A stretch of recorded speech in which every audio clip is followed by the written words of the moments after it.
Pray to God, OBS, Discord, if you don't screw me over, love you.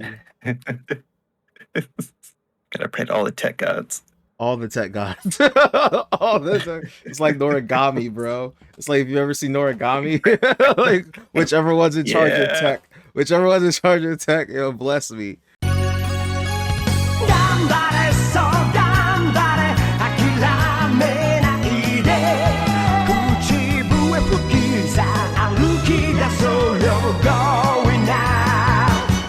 Hey everyone, welcome to Otaku Talk, or as I like to call this little segment right now, League of Otaku. We're going to be talking about the amazing chapter of One Piece that Oda left us off on. Not gonna lie to you, I'm dumb somehow. I actually thought that it was a 2-week hiatus for some reason, which, you know, honestly, Oda does that, does he not, Tyrant? He be doing that. He be like, all right, here's some fire, here's a bomb, see y'all in like 2 weeks, peace. Like, does it all the time, like all the time. So something amazing. It's like, all right, and I thought it was intentional just to let us, yeah, exactly. I thought it was intentional just to let us like ruminate over it. You know what I mean? But so turns out, no, false. The chapter is actually coming out this weekend. So I was like, fuck. so we moved it up a little bit early. But yeah, we're gonna be talking about the latest chapter. We're going to be talking about predictions for next chapter, what, like, all the crazy things that are happening, what we think are going to happen. And, you know, well, if we have some time, we'll talk about some things here or there about the series as a whole. But we're going to try to stay, like, you know, Wano centric, Wano arc centered. But we'll dabble outside of Wano, but those will be our main parameters. So, like I said, it's me, your boy, your host, OD. My channel on YouTube is Otaku Talk. I talk about anime. I've been streaming and like YouTubing for, I want to say, about like coming up on 2 years now, or 2 years. I forget, time flies. But yeah, man, I saw this chapter and I was like, I really have to talk to some other fans about this. And there are these two other great content creators that, you know, I've had the privilege of meeting on my time on YouTube. The Grand Shogun, hopefully he should be here. Hopefully he turns in. He might not. We're gonna hope he does. I think he's busy with, you know, family and stuff like that. And I have the homie over here, amazing reviews. If you haven't heard of him, please check him out. Does amazing videos. TyrantKingKuma, go ahead and let them know about yourself. Hey, thank you. Yep, TyrantKingKuma on YouTube, pretty much everywhere, on Twitch, TikTok, Instagram. It's Tyrant_KingKuma on Twitter. Oh, gotcha. Because someone already has TyrantKingKuma. I don't know why someone else has that name. But I have to edit that on my. I think I totally put TyrantKingKuma, like, no underscores. I gotta fix that up somewhere. I'll fix that in the description. It's fine. All good. I was doing YouTube and Twitch, and I stopped doing Twitch because I was doing like One Piece YouTube stuff, and I was just streaming games on Twitch. And I did not have the time for both. So I was like, you know what? We're just going to do YouTube. And if I get back to Twitch, I'll get back to it at some point. I've been doing it for like probably a year and a half now. Okay. That's what's up. Let's dive into this. Let's talk about that last chapter, yo. I'll let you go first. What were your thoughts? What were the highlights for you? What are some questions you have? Let's just start there. And then I think we can go start, you know, easing into the JoyBoy stuff. What exactly is Luffy? What exactly, you know, is going on with this fate stuff, and, you know, blah blah blah. Let's just start with the chapter itself. Yeah, so like obviously like the ending's super hype, but I really loved pretty much everything that happens with Kaido. I absolutely love. So like the interaction that Kaido has with CP0 and how that plays out, I absolutely loved. I was like, that was so clean. He's just like, all right, you know what's gonna happen, right? And CP0 is like, hey, I'll take it. I'm not going anywhere.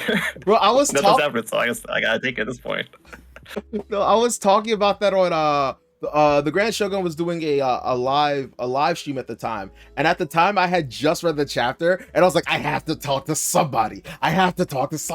Anybody, like right now. And then I was like, oh, Shogun's on, bet. And I went on his like live stream, but like I think he does multiple streams because he was not like, I don't think he wasn't getting back to like the stream. So I found out like if you go to his Discord, you just hop in the voice channel. So I just hopped in the voice channel, and, and we were just like chopping it up, bro. But I just remember being so excited. Like everyone did their thing, like this chapter. Like you felt for Luffy, you felt for Kaido, you felt for the CP0 agent. Like I honestly came into this because I had like been spoiled a little bit, And I came in being like, screw this dude, because I heard the gist of what happened, but I still wanted to see what happened.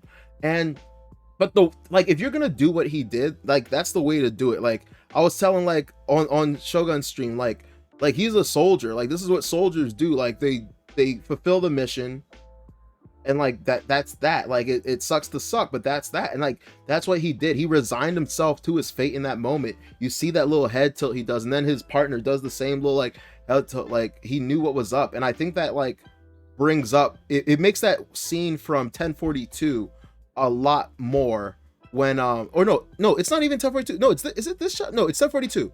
It's 1042. Yeah, when he gets stabbed by when he's talking to Drake. Yeah, and he's like, I envy you. Like he just puts that into a whole new perspective. I remember when I saw it, I was like, you're gonna make me feel for the CP0 agent, aren't you? Like, something's different about like, that. Oda, stop it. Stop it. Like an idea of freedom. Yeah.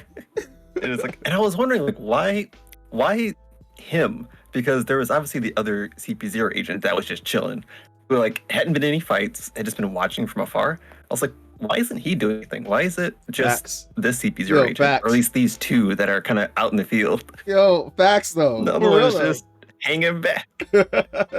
Y'all got it. You got it. I'm rooting for you. Woo! It's like, now I got stabbed. Now I gotta go fight Kaido. You just playing chess. Yo, poor he just knew.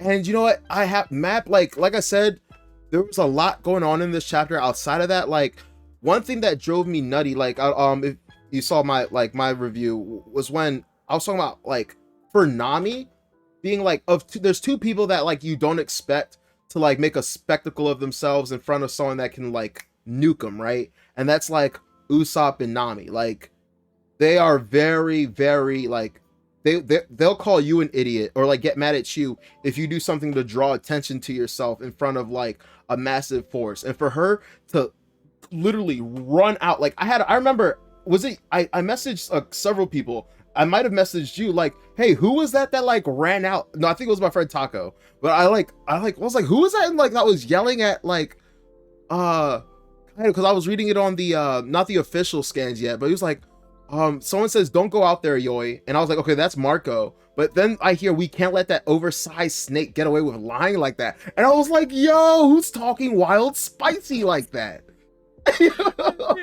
I said, talking heavy out here. You know, that's what I'm saying. I'm like, who has the audacity? Who has the gall to do like? And I was like, no way, is that Nami? Because I thought it was like a sword. At first I was like, is that Brook? Like the legs were kind of like slender. But I was like, no, that can't be. Luffy can't have lost. He's not dead. It's impossible. And I was just like, Nami, you're wild. And Kaido immediately shoots out. Like he's not even like. It was at this point that like you knew Kaido was about that action because he immediately shoots like a Boroblast right at her. Luckily, like Marco blocks it. Which, by the way, is that a feat? Do you think like Marco is still fresh? Do you think Kaido was weaker? Do you think it doesn't really matter? Like full strength Marco, full strength Kaido, he would have blocked it. Weak. Like it's just something that like he can do. I think he would have blocked it either way. I think Marco just has the stats. I mean, he's first division Whitebeard Pirates. Yeah. So like I definitely think that's something he could block. And I mean, to be honest, everyone's blocked Borob at this point.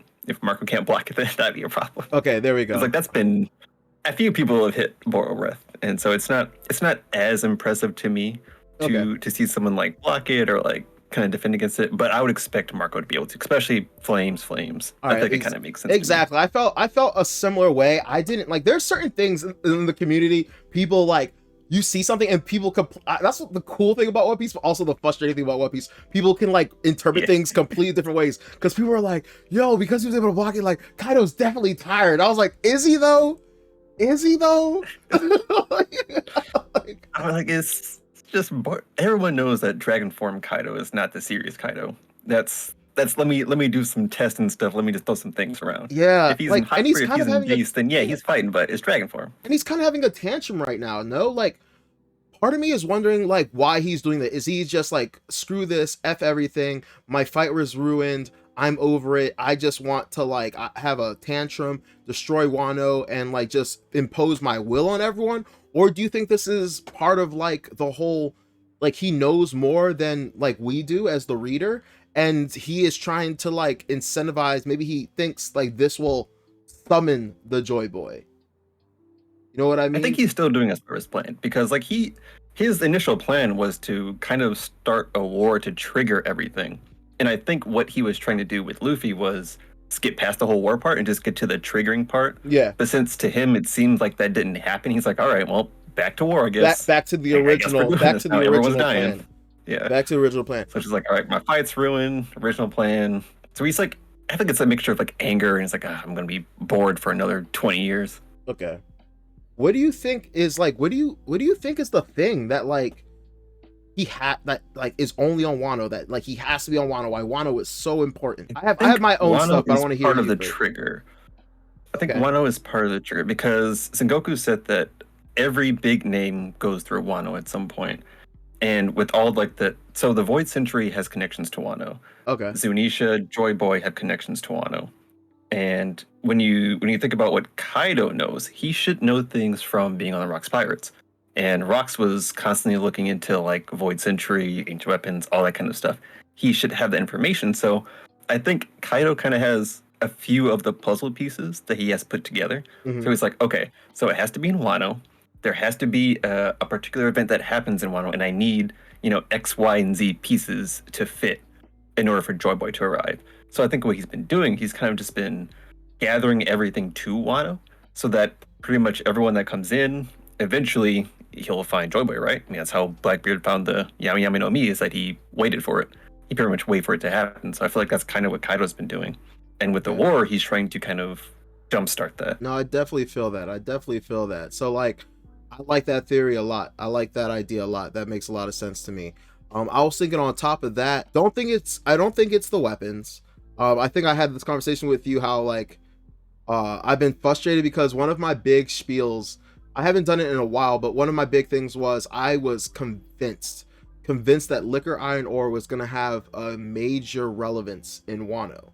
Like we found out about it in Dressrosa. We know that like they sell weapons. The whole reason the CP0 is here right now isn't because of this shit with like Luffy. It has nothing. They weren't even here like for Luffy. I think they were here because their the manufacturing plant on like Punk Hazard got jacked up, and also because Doflamingo is dead, they have to deal directly with Kaido now for their arms and weapons. I thought like we were something with the liquor iron ore was gonna have a lot of relevance. On top of that, I thought we would have maybe revolutionaries here. Like I've been saying forever that there are a bunch of parties that might stop in Wano from like the revolutionaries, because they need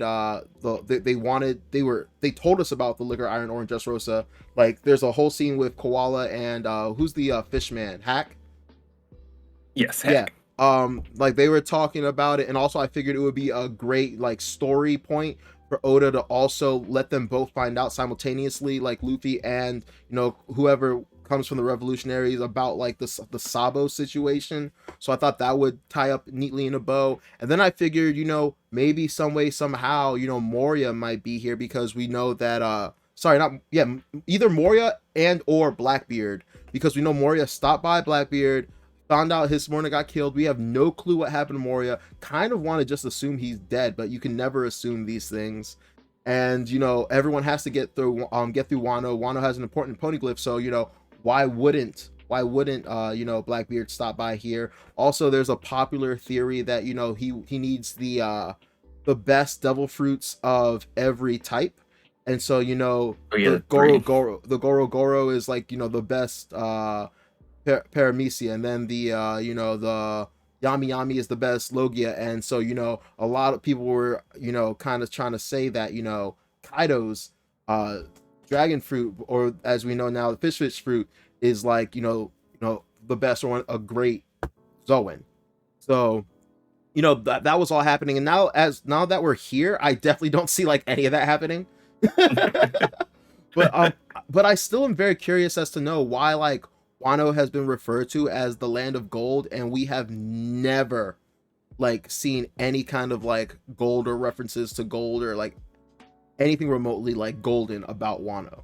So I'm wondering, like, there's no gold, no riches, like not really anything of the sort, to be honest. So is it something that for them was as valuable as gold, because that's what I'm thinking at this point. But like, what could that be? I still want to know what the poneglyph that Law saw earlier was, because that wasn't the road poneglyph; it was a different one. So I'm curious about that. So yeah, man, it's nutty. It's nutty. Oda has really set us up. What do you think about all that? I do think there's something with the land of gold in it being treasure, but I think there's an idea that one, it could be the swords.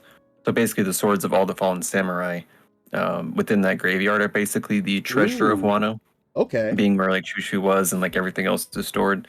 And I also think it could have something to do with there being the entire closing of borders, because one of my theories is that Wano was very deeply involved in what happened 800 years ago during the Void Century. Mm-hmm. So the reason they closed off could be because basically they were invaded with not only like ancient weapons, but devil fruits, and basically people stole everything from Wano and basically raided Wano for everything it had.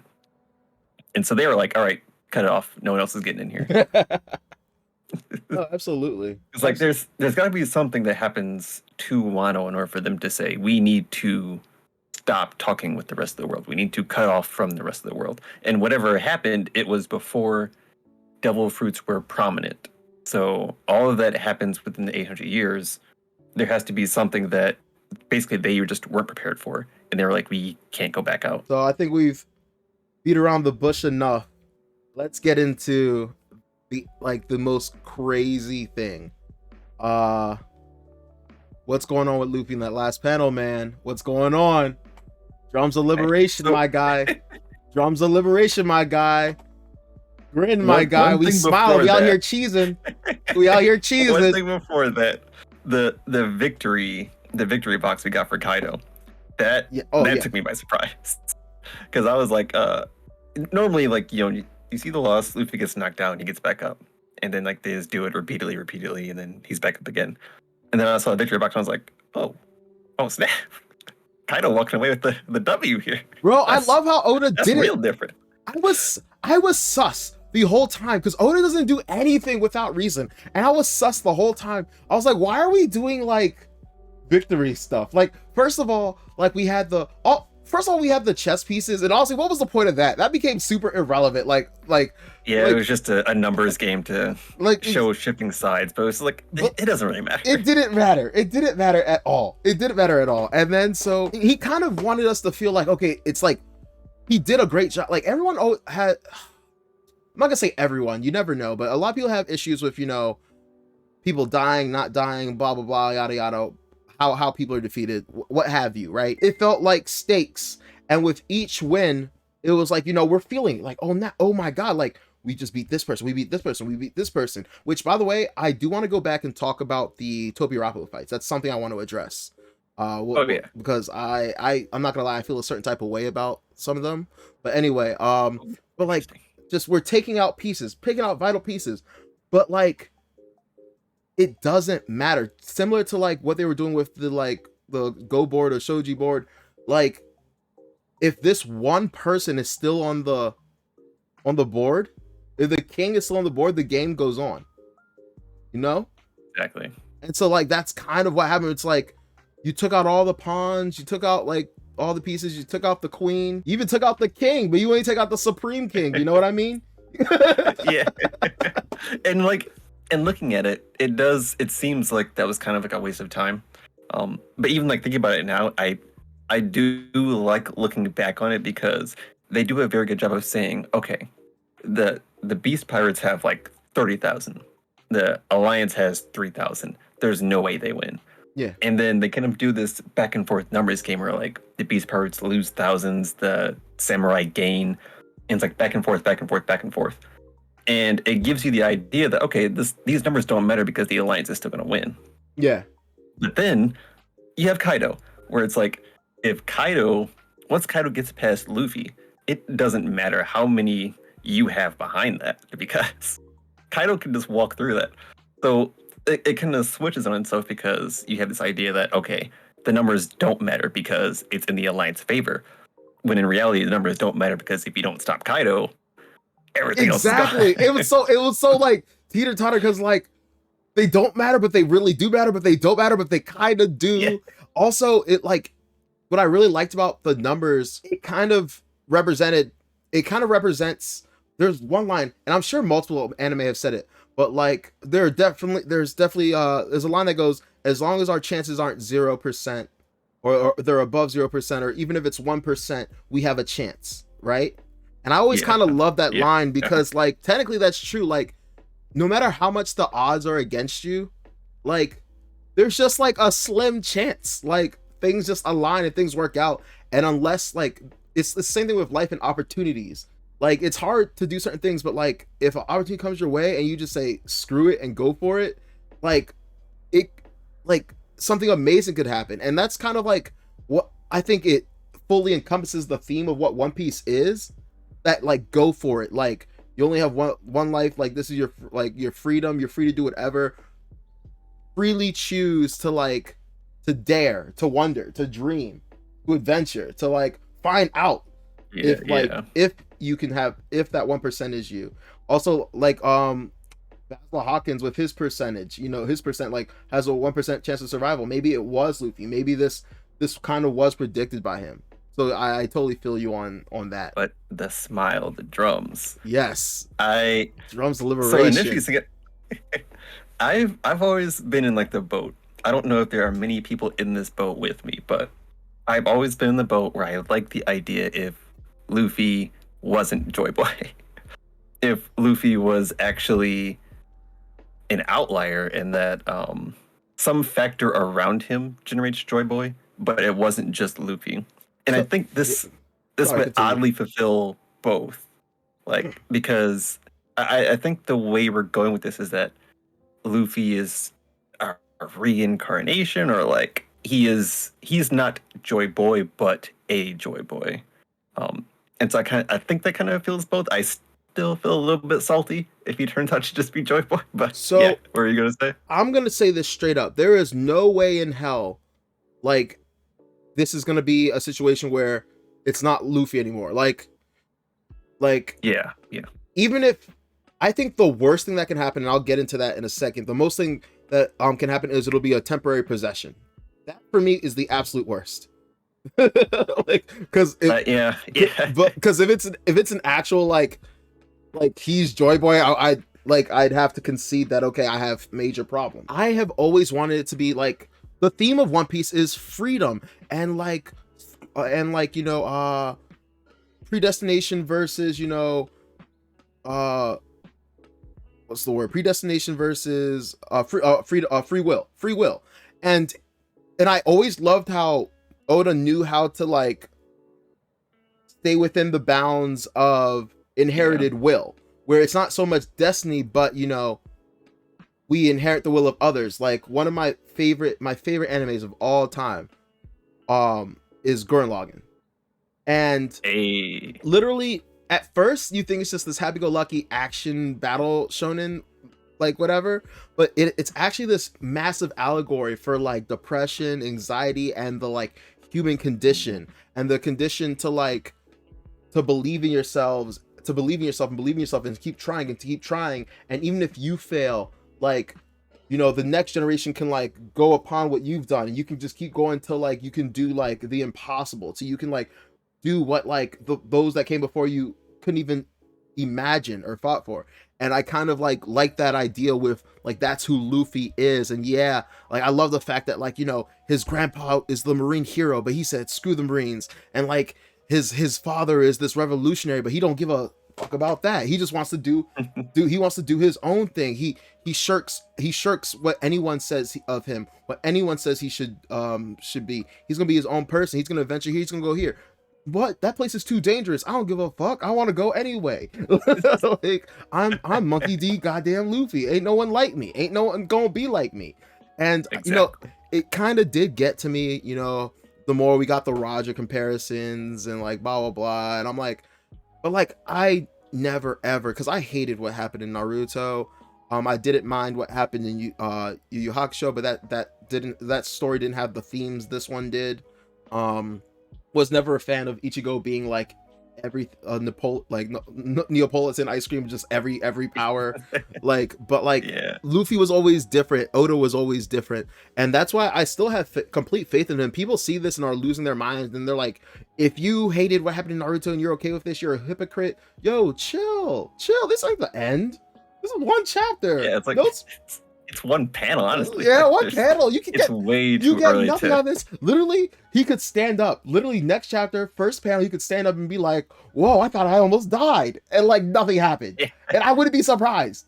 I wouldn't be surprised. And like Sunisha's talking to him, and Sunisha's all confused. Like, I thought you were like, nope, it's just me. Like, I would not be surprised. We don't know anything yet, but I really did want it to be nothing more than like a title. I wanted it to be nothing more than when Nika said, "I will return, I will be back." It was supposed to be just an inherited will thing, and that guy had this grand dream of freedom, and Luffy has a similar dream of freedom, and therefore kind of accidentally just kind of inherited his will, and that's how JoyBoy will come back, because JoyBoy always figured there will always be people in this world that fight for freedom, and as long as, you know, those people exist, my will carry on, just like Chopper's doctor said, Dr. Hiruluk said, like, person never dies until they're like forgotten.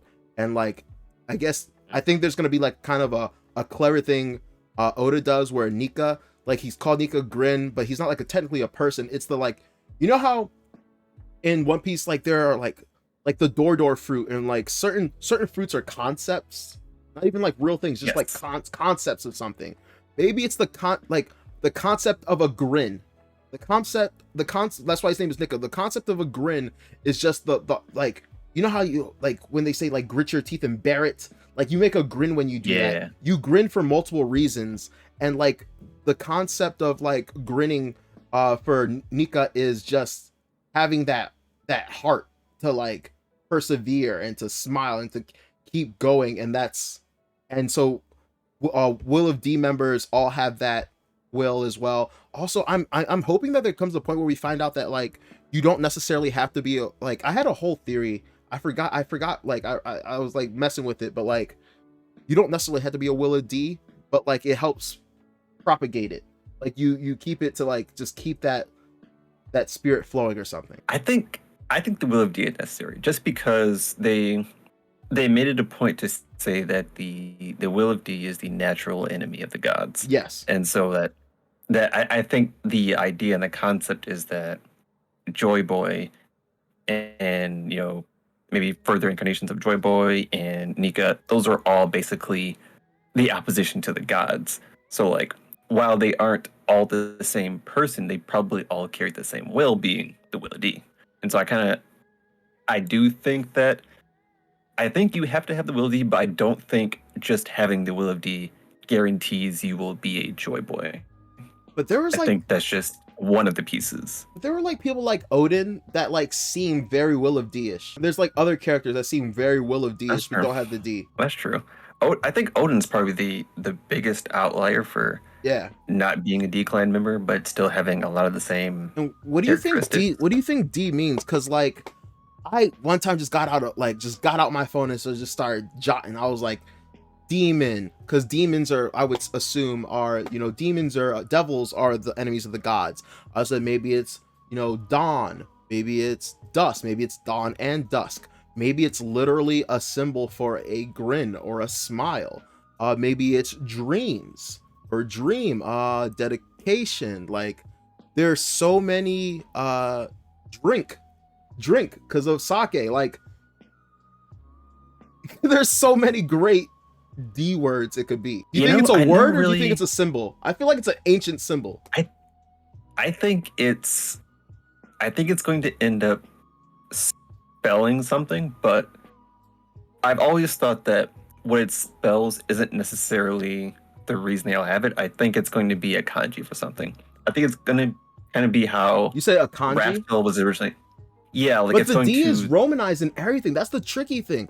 It's romanized. But once you spell it out, it's going to be completely different. Like, once you fully spell out the word, I think they're going to break that apart. Kind of. Okay. I think what's going to happen is it's going to be a Raftel thing, where we kind of have an idea of what it is, and then we finally learn, oh, it's Laugh Tale.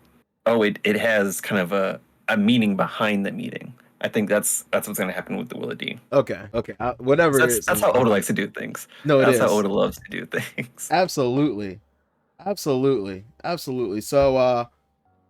back to JoyBoy. So what would your biggest disappointment be if like next chapter in regards to what's happening to Luffy? If JoyBoy completely, if it's not like Luffy just inheriting Will, if it's like an actual reincarnation, like JoyBoy lives within Luffy or lives within the fruit and is now, hosted in Luffy's body. If there's like a different person entity kind of taking over Luffy, I don't like that. I agree. don't like that idea at all. I absolutely agree. I am Luffy's whole thing. Like the most I would want that I would be okay with. Literally, I've been like thinking about this whole time. Is JoyBoy, he comes down, does some crazy Avatar: The Last Airbender connecting to like his past lives shit, and like utilizes some like new crazy powers and shit we've never seen before. Because obviously we're gonna see something new. Obviously, like that last panel with the shit dripping and gooping down, which we're gonna talk about next. Like obviously we're gonna see something new, and so basically we get this kind of idea, but not full picture of like what Luffy will be able to do. And then there's gonna be a part where like, because whatever JoyBoy did or whatever to restart Luffy's heart or whatever happened, Luffy like comes back and he's like, what the hell's going on, kind of. And dude gives the whole spiel. You know how Luffy doesn't give a fuck about stories and whatnot. He's like, I don't care, like get the out of my body. Yeah, like that would be cool if there's a moment where JoyBoy is trying to take over and Luffy's just like, nah, you gotta go. No, he's like, I would yeah, be okay with that. Yeah, like if JoyBoy is like not being like a douche about it, but like he's like, hey, don't worry, like I'm here to like free the world and blah blah blah blah yada yada. And Luffy's like, I don't care, I'm not a hero. It's basically like a Sage of Six Paths moment, but he says no instead of taking it. Yeah, like that's what I would go with. That is the worst. That is the worst thing I would be okay. Worst thing I would be okay with. I would be okay with it. It would still bother me slightly because of the whole possession thing, but like that would be the worst thing. As long as like Luffy like establishes, I'm Luffy, I'm the main character, not you. Like, give me my body back. Thanks for teaching me some tricks. And maybe more about my devil fruit. More about my devil fruit. I didn't know I could use it like this. Bet. I'm gonna take that, adapt that. That's definitely what I need. Because I don't... The thing I always... is like, with Naruto, the thing I disliked is that it was such a build-up for him to be a strong character, and then he kind of was gifted power. And I'm like, well, what was the point of the entire series? Neji was right. Neji was right. Neji was right. He was right the whole time. The whole time. What was the point? And it was proven by my favorite character getting bitched at the end, Rock Lee. Rock Lee was supposed to be Rock Lee's supposed to be like that every person who ever felt like they weren't talented, they weren't good at anything, but if they like put their head down, like grinded and like worked, like things will work out. That man did nothing at the end. I mean, if you weren't Naruto Sasuke, you were doing nothing. That was basically how that worked. Literally though. And like so many people, like it was really cool. The series was really cool because like anyone could be good, and it was all like strategy and whatnot. And then eventually just became you either have too much chakra or hacks. And like I have enough faith in Oda. It's like it's not gonna be some kind of like god hacks. Like he's not about to stand up and just one shot Kaido and then lift Onigashima with one arm and put it back where it's supposed to go. It's not gonna be like that. Hell no. I was kind of hoping there'd be a moment where I'm not worried about it. Yeah.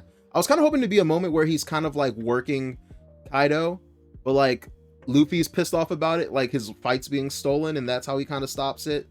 And then like it kind of equalizes.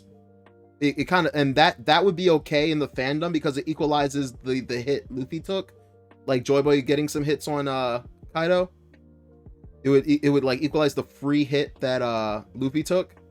By the time like Luffy's like, hey, stop this, like you're screwing my fight. Speaking of hacks and sorry, go ahead, finish your statement and then I'll go ahead. No, I was just gonna say because I was thinking about the idea of making it equal, but I'm just like, Kaido's already like taken probably 3 times as much. Bro, he had to fight the Scabbards, had to fight the Supernovas. Like fought the Scabbards, fought the Supernovas. Yamato. Yeah, Yamato. Like I've been saying that myself. Man's been running a gauntlet. So I actually, this is just something I wanted to ask you out the blue because I was thinking while we were talking about hacks. I have a friend.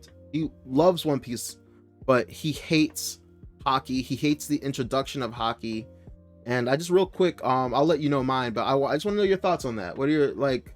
You have a problem with post time skip where it became like kind of hockey centric? I don't have a problem. One of the things that I see a lot of criticism on, but that I actually really like about how One Piece kind of built its power system is that we don't know a lot in the beginning.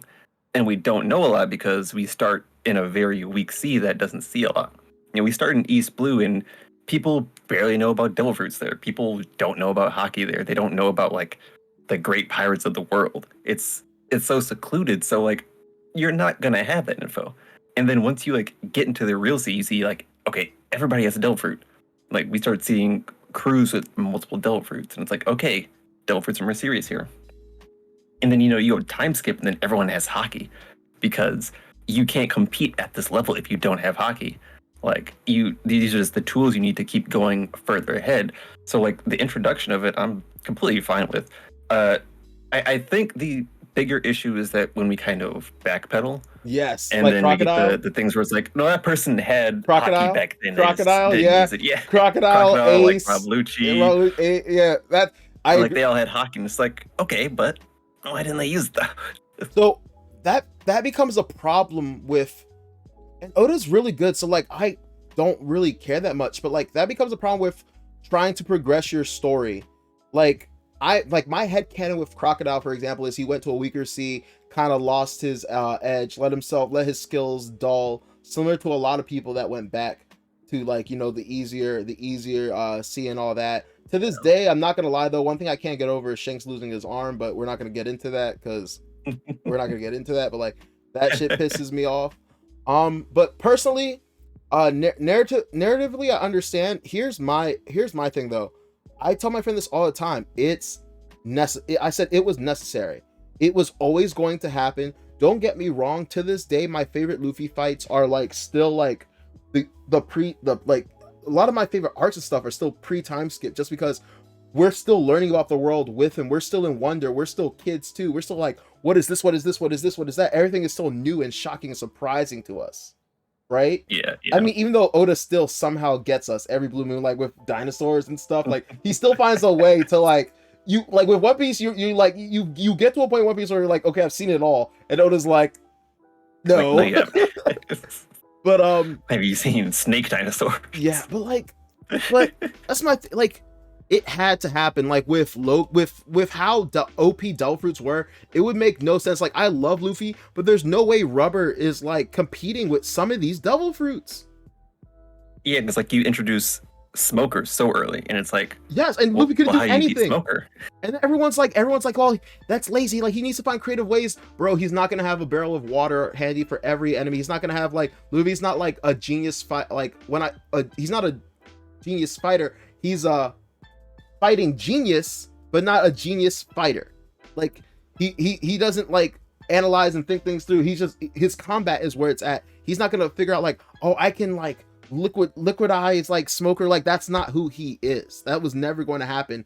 And I like the fact that like this series is rewarding those with strong willpowers and tenacity and drive with a power system that revolves around that. Yeah, and even with like the rollbacks, like it's not necessarily that big of a deal, because we don't know what kind of level of Haki. Because we know Ace had Conqueror's Haki, but it didn't matter because he didn't know how to use it. He wasn't skilled in it. And we know that Ace was predominantly like, he used his devil fruit for everything. That's one of the reasons why he lost to Blackbeard, is because he was very reliant on his devil fruit. Yes. Which means he's not going to put a whole lot into his Haki.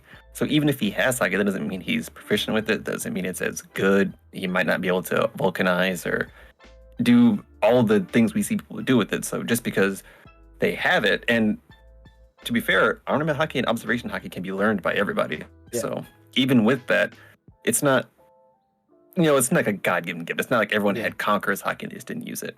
Like they have the base forms. All the vice admirals have observation Haki. It's not that big a deal. No, I agree. I totally agree. Which, by the way, fun thing. I like how you said not everyone has Conquerors. My friend hates certain things. I swear to God, I think it's just Haki that sets him off. He was like, everyone has Conquerors. It's like, that's not true. Just because we know a lot, it seems to you as the reader, everyone has Conquerors Haki. But you have to think, in this massive world, in this massive world of like millions of people, like these core people have it. There's still probably the point whatever percent of people to have Conqueror's Haki. It's still rare. It's still rare, and it makes sense that we know that we see so many in one place because obviously these people are driven to be conquerors. So like, we're trying to see who's at the top, so we're gonna run into all the. So you're gonna run to the top. That's how the story works. That's like going to like an NBA game, and being like, man, everyone's tall. That's not it's like, well, you're at an NBA game. What do you expect? So like that. Yeah, and I think even with the amount of people we've run into, I think it's got to be like 30 or less people that have conquerors total that we've met in the 30 story. Is actually way more than I even thought. Really? Are we at 30? Because I'm including like people who aren't alive anymore, so like people from the past that I think they were confirmed to have Conqueror's Haki. Okay. People who aren't pirates, like Dungeon Zhao has Conqueror's Haki, but he's not really doing anything anymore. He's just out there with it.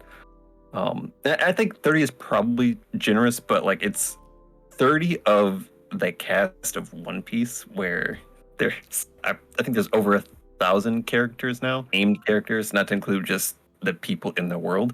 That's such a small number. No, absolutely. Something someone said I forget, it was a different YouTuber, something very interesting that I saw was it's very cool how Sanji during his fight found out his power wasn't what he thought it was gonna be, and then Zoro is apparently like facing death, and that's kind of a combination of what Luffy's going through. So I remember in my notes putting that down there because like I thought that was interesting as well. Did you like that analogy or that correlation? Sanji's power is not what he thought it would be. Not what he thought initially. Right. So because what we're finding out with Luffy being JoyBoy is, and apparently his fruit not being that GomuGomu, is his power isn't what he thought it was initially, which is the rubber. And with Sanji, like I think he always thought like his power was his passion and like stuff like that. And then we find out more about like him being a Germa. It's his genetics. Okay. Yeah. Okay. And then we have the other flip side of the coin where like Zoro is confronting, Death, the Grim Reaper, and like Luffy is maybe somewhat doing that himself, confronting Death. So I don't know if that was intentional, if that's just one of the things where like One Piece fans are just being One Piece fans and like finding any sort of connection. But I thought that was cool. I think that definitely sounds cool because you have basically they've been set up as the wings of the Pirate King, and if they're going through the same struggles that he is, I think that is a really cool parallel. I think the one that confuses me is that it's hard to make the connection with Zoro and Luffy because we haven't seen how either of their situations played out. Yeah, I'm so mad. I don't know what's happening with Zoro. I don't know what's happening with Luffy. I'm so mad. I'm so mad at the Zoro situation. Like Oda pisses me off so much sometimes because I'm like, stop. There's too many questions. Answer more answers before more questions. Because I still don't know what's going on with Zoro. Why? We see the Grim Reaper, then we're literally all thinking next chapter we're gonna find out. We don't find out at all. And then, like, I think either a chapter later or maybe it was that chapter, we just see Frankie rescuing him, but no Reaper around. So I'm thinking it's all, like, mental. It might have something to do with the sword. I have no clue. But, like, I was like, Oda, I'm assuming it's something to do with the sword, but we got literally no idea. Oda, stop. You got to balance out, like, reveals and questions. I'm gonna start needing like 3 reveals for every question, bro. Because he be doing 1 reveal, 10 more questions, and I'm just like, oh, to stop. His reveals have questions in them. Yeah. Like he reveals them, and it's like, all right, I got 8 more questions now. All right. What do you think is happening to Luffy right now? I'll read off my little like my little notes real quick. I just like literally after the chapter, I just immediately started writing down. I was like, oil resin, amber liquid rubber, elastomer, liquid cement. Because I remember back when I was a kid, we used to have like liquid rubber or whatever, like rubber glue or whatever the junk was. Oh yeah, that smelly stuff. Yeah, bro. I used to use that like when my shoes got messed up. I was thinking like this one sounds stupid, but it could randomly be it like freedom, like the freedom fruit. Like I'm hearing a lot of theories about like how the animals on that one Longland were tall and stuff. And the narrator said it was, or someone told us because they're free to grow how they want. I said maybe the tenacity fruit because of like once again, devil fruits a lot of times are concepts, and the concept of tenacity I can definitely see as being the ability to bounce back, being tenacious. And then I was like latex because I looked up rubber tree sap, and a majority of it is latex. So like what we could be doing with that. So yeah, I was just out here like, what, like I gotta figure this out. What do you think's going on? So I like kind of making, I don't know if I would call them conspiracy theories, but like let's do it. I like thinking of the things that wouldn't happen first. So I was like, what if it's just Luffy's just awakening his fruit? It's the gum fruit, silver fruit, and he's just awakening it. What if the fruit that the girls here are talking about is Yamato's fruit? Okay. Because Kaido said that he worked very hard to get that fruit, and that fruit is very important to basically the protection of Wano. And I was like, why did Kaido, all people, go out of his way to go hunt down that fruit? Like, even taking his own out of account. Why that fruit? Why is that fruit so important? And I feel like we haven't gotten any answers to that. And I'm always like on the idea that Oda is throwing a red herring at us. That he's like, okay, you think it's this, but guess what? He does it all the time. All the time. I always have an idea in the back of my head that something like that's going to happen. More centralized ideas. I think I align with the resin idea. I think I align with that the most, just because like I've seen a lot of people talk about it and like the properties of resin and how it can kind of change based on like how liquid it is or how solid it is. I think that fits most with how Luffy's been using his fruit before, because with some of the other ideas, I'm like, it has to make sense for past Luffy. Like the stretching concept, the inertia concept, all of that has to make sense for this to go on. So like for me, oil doesn't exactly make a lot of sense because oil is almost always viscous to some degree. Yes. Even if it's more stretchy, it doesn't just stretch out. Can I just say, I'm gonna let you keep going. One thing I did find interesting about the whole oil thing is, why are Luffy's forms called gears? Because Oda likes to drop clues in some like very mundane things. But then also after that, I was like, but why are Luffy's attacks all named after like guns and ballistics? I'm wondering if that somehow fits in, or if it's just how it is. But keep going. But I was wondering, like, that's the only thing that gave oil any credence to me personally. I hadn't thought about that. The only thing I would think about with that is where does the animal scheme come into play? Yo, exactly. So yeah, there we go. We got gears, we got ballistic weapons and ballistics, and then we got animals. We got wild animals. So like, who the hell? So yeah, exactly. I never thought about it like that. But yeah, my thing was always present. Like as far as if it's Luffy, if his fruit is actually something different, I think for me, resin makes the most sense. I haven't looked at every single other possibility. And I was kind of with this one. I was just rolling with it. I was like, I kind of want to just see what happens. Like as far as I have my ideas, I have my speculations, but I was like, for this, because there's so many possibilities, I really just want to see what Oda does. I want to see how surprised I can be. No, absolutely. By what he does with this. Absolutely. I'm gonna two points I want to touch on. First, this tripped me out. I watched the mini reverie, a little bit of it, and one of them talked about if it is resin, something really cool Luffy might be able to do is coat things. Oh yeah, Randy was talking about that, wasn't he?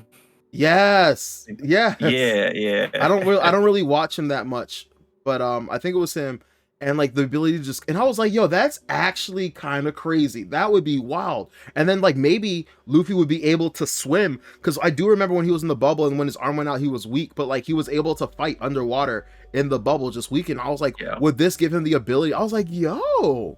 Okay, I was like, yo, that is interesting. I remember that. I was like, that's interesting. And I was like, what other concepts could we get out of that? Because I was thinking about that, I was like, that's really interesting. I immediately thought, but why does Luffy need to swim? Also, like with Amber, well, I like the theory that the One Piece is in the sea, because you have to remember that why don't the Shank pirates have devil fruits? Because they say they don't want to lose their ability to swim. What's so important about swimming that none of Shanks's crew would want devil fruits? Also, Interesting concept. I never read this story, but I think it was like Treasure Island or something like that. I think that's what it's called, right? And apparently the main villain in that dies by drowning, by like trying to like chase after like this treasure, and a lot of people think that's what's gonna happen to Blackbeard. Like he's gonna die by drowning because somebody said, what is one death that no one has had in the entire series that you would think would be very prominent in like a series like this? And we haven't seen anyone drown to death. That would be crazy if that's how he went. I would almost wonder if, well, no, I was gonna say if he could do anything, but if like pretty much once he hits that water, he'd be stuck. Because it would be really, and if all of his crew is hunting devil fruits, then they wouldn't be able to save him. Exactly, and also his crew doesn't care about him. It might be a situation where his crew could help him, and they're like not willing to do it because like their lives would be in jeopardy. Also, like I can also see it as like Luffy wouldn't risk it all for like whatever the One Piece is, or if something is in the water, or if it's or if someone threw it in the water to be chased after. I don't see, you know, Luffy being that greedy that he feels the need to like chase after it or jump after it. I think sorry, go ahead. One of the things about Luffy and the One Piece is that Luffy's core dream is to be the freest man in the world. It isn't necessarily to have the treasure that is the One Piece. Exactly. It's just once you find the One Piece, become Pirate King, you are the freest man in the world. That's the path to get there. Yeah. So even if it's a treasure that, you know, can be obtained, which we have some kind of idea that it is like a tangible treasure, Luffy doesn't necessarily want the treasure itself. He wants that title and the freedom. That's comes with it. So, the peripherals. Yeah. He's not going to be like Blackbeard would be, where like he wants like that tangible treasure. He's like, nah, I want the title. I want that freedom. So for the longest time, the theory was that if it's not a special paramecia, of course, that it's a Logia, the GomuGomu, because unlike Paramecia, his entire body is the material. He's just not able to produce any of it. Recently, an abundance of people are saying, hey, it could be Zoan. Other than like the Sun Wukong fruit, do you see any credence? Is there any possibility that the fruit could be a Zoan fruit? No, I think Sun Wukong's the only thing. Basically, it would have to be a human model. But even if it was Sun Wukong, my problem with Sun Wukong is, where does the stretching come from? Because only the power pole does that. Like Nami is closer to being Sun Wukong with her flying Nimbus, her expanding pole. She had the I said this in a video once. She has the clone thing she used in Alabasta when she made the mirages. If he does have the Sun Wukong fruit, where are the Sun Wukong abilities? Where what's the other thing? Where are the 3 transformations? That's the most confusing part. Yeah, because it's I get the idea, because I think it falls in line with the Momotaro legend, where you have like Yamato, you have all these essentially animal motifs, because you have the dog in Yamato, you have the dragon in Momo, you have the phoenix or the pheasant in Marco, and then you're supposed to have like the monkey in Luffy. But it's like the practical application doesn't make sense, because it doesn't seem like it fits with his fruit or what he's been doing like the entire time. Like, it'd be dope, but I would just be confused. So no, I agree. And like I said, what's the forms? Like Gear 2 isn't like a form change. It's him pumping his heart. Gear 3 is him blowing air into his bones. Gear 3 is him inflating his muscles and then contracting and then compressing them with Haki. Internal forms. They're like combinations of things. Also, for a long time I was wondering how Snake Man worked, and I literally think it's either I always figured it was either, because I think a Reddit post, it's either him using it's Geppo Skywalk. Yes, Geppo Skywalk. I think it's using Geppo, but with his hands instead of feet. And so you know how you just kick the air and you fly? I think he just kicks the air and changes the trajectory of his. And I've seen little pictures where people have taken scan panels, and you see the places where the rubber bends. There's like the air kickoff. There's air clouds. And then my other theory was it was Samai Kicken, because like I remember I wanted to see Samai Kikan like with Who's Who, because Rob Lucci used it. I thought this was going to be kind of a mirror match kind of thing where we were going to see, okay, this guy was apparently as good as Rob Lucci, and not gonna lie to you, I was disappointed with that fight. I was disappointed with a lot of the Tobi Roppo fights. I was like, I feel like the hype was misplaced. It was too fast. Maybe I underestimated the Straw Hats or I overestimated the Tobi Roppo, but like that annoyed me. But I was like, I'm still thinking that that Samai Kiken, or as Chopper said, biofeedback is going to have some kind of relevance, because maybe I always thought maybe his awakening would interact with that, where people were able to use Samai Kiken, like Rob Lucci was able to like compress his hybrid form to make his leopard more like faster, and then there are people who are able to control their hair with it, and then we often see people contorting their body size. Like I always thought that even though it is Haki being compressed, there is an application of Samai Kikan to it, with him like transforming his body and like maintaining these certain shapes and stuff. And so I was wondering now that like if like he's goopy now and can maybe make these constructs like maybe like Mr. Fantastic or something, turn his hand into a club or a mace or something. Maybe we get something like what we saw with Katakuri.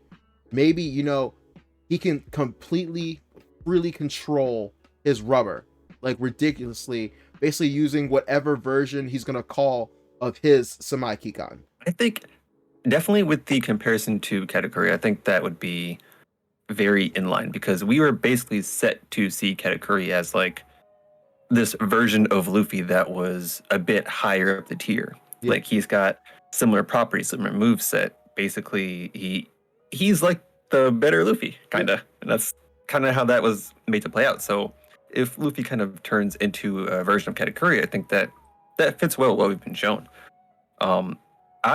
As far as like the I don't know if we want to go directly into Tobi Roppo, but as far as like using CP0's techniques, I think there's always a solid application for those to be used. Yes. And we're seeing that more and more. Like, we're seeing that more and more. Yeah, like it's so useful. And it's honestly weird. I would have expected Sanji and possibly Robin to have more techniques like that. I agree.